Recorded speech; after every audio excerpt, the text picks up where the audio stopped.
Egg కర్రీకి కావాల్సిన పదార్థాలు: టమాటాలు, ఉల్లిపాయలు, కరివేపాకు, అల్లం వెల్లుల్లి పేస్టు, ఉడకబెట్టిన గుడ్లు, టమాటాలు ముక్కలు ముక్కలు కట్ చేసుకొని, ఉల్లిపాయలు ముక్కలు కట్ చేసుకొని, గుడ్లు ఉడకబెట్టినవి. స్టవ్ ఆన్ చేసి ప్యాన్ పెట్టి అందులో తగినంత ఆయిల్ వేసుకొని గుడ్లు వేసుకొని ఉప్పు, పసుపు, కారం వేసి 5 మినిట్స్ బాగా వేయించుకొని ఒక ప్లేట్లోకి తీసి పెట్టుకోవాలి. తర్వాత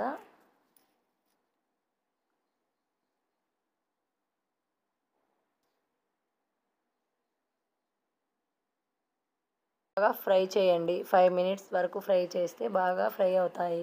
ఫ్రై అయిన తర్వాత చూసారా ఎలా ఉన్నాయో, అలా వేగిన తర్వాత అదే ఆయిల్లో పోపు దినుసులు, కరివేపాకు, ఉల్లిపాయ ముక్కలు బాగా వేసి ఒక 2 మినిట్స్ వేయించుకొని టమోటా ముక్కలు వేసి వాటిని కూడా బాగా వేయించుకోండి.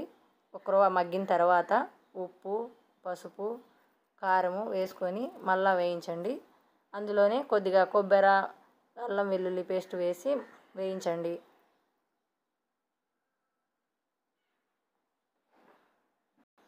బాగా 5 నిమిషాలు మగ్గనిచ్చి తర్వాత అందులో ఎగ్స్ వేసి కాస్త ఒక 2 మినిట్స్ కలబెట్టి తర్వాత కొంచెం వాటర్ పోసుకొని ఉడికించుకోవాలి. 10 మినిట్స్ ఉడికించుకొని అందులో ఉడికిన తర్వాత ఒక కొత్తిమీర, ధనియాల పొడి వేసుకొని స్టవ్ ఆపేసి దించేసుకోవడమే. Egg curry ready.